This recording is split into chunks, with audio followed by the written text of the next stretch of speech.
Hardening strategies. These strategies are aimed at reducing the attack surface and enhancing the security posture of organizations and their critical infrastructure. Hardening guidance. Vendor and industry hardening guidance. Organizations should strengthen software and system configurations based on vendor-provided or industry, sector, or government hardening guidance, such as those from NIST, to reduce the attack surface. Platform-specific hardening. Windows. Apply security updates and patches from Microsoft. Follow Windows Security Baselines Guide or SIS benchmarks. Harden commonly exploited services like SMB and RDP, and disable unnecessary services and features. Linux. Check binary permissions and adhere to CIS's Red Hat Enterprise Linux benchmarks. macOS. Regularly update and patch the system.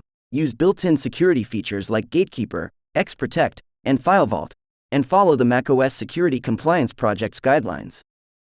Cloud infrastructure hardening. Microsoft Cloud. Refer to CISA's Microsoft 365 Security Configuration Baseline Guides for secure configuration baselines across various Microsoft Cloud services.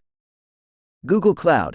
Consult CISA's Google Workspace Security Configuration Baseline Guides for secure configuration baselines across Google Cloud services. Universal hardening measures. Minimize running services, apply the principle of least privilege, and secure network communications.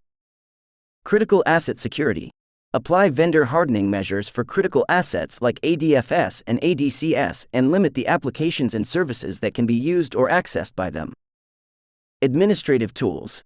Use tools that do not cache credentials on the remote host to prevent threat actors from reusing compromised credentials. Application allow listing. Constrain execution environment. Implement application allow listing to channel user and administrative activity through a narrow path, enhancing monitoring and reducing alert volume. Platform-specific allow listing. macOS. Configure gatekeeper settings to prevent execution of unsigned or unauthorized applications. Windows. Use AppLocker and Windows Defender application control to regulate executable files, scripts, MSI files, DLLs, and packaged app formats. Network segmentation and monitoring. Limit lateral movement. Implement network segmentation to limit the access of users to the minimum necessary applications and services, reducing the impact of compromised credentials. Network traffic analysis. Use tools to monitor traffic between segments and place network sensors at critical points for comprehensive traffic analysis. Network traffic metadata parsing. Utilize parsers like Zeek and integrate NIDS like Snort or Suricata to detect LOTL activities. Authentication controls. Phishing-resistant MFA.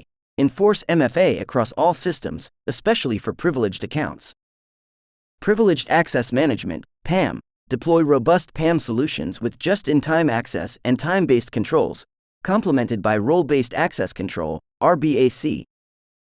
Cloud Identity and Credential Access Management, ICAM. Enforce strict ICAM policies, audit configurations, and rotate access keys. sudoers file review. For macOS and Unix, regularly review the sudoers file for misconfigurations and adhere to the principle of least privilege. Zero Trust Architecture. As a long-term strategy, the guidance recommends implementing zero-trust architectures to ensure that binaries and accounts are not automatically trusted and their use is restricted and examined for trustworthy behavior. Additional recommendations. Due diligence in vendor selection. Choose vendors with secure by design principles and hold them accountable for their software's default configurations. Audit remote access software. Identify authorized remote access software and apply best practices for securing remote access. Restrict outbound internet connectivity. Limit internet access for back-end servers and monitor outbound connectivity for essential services.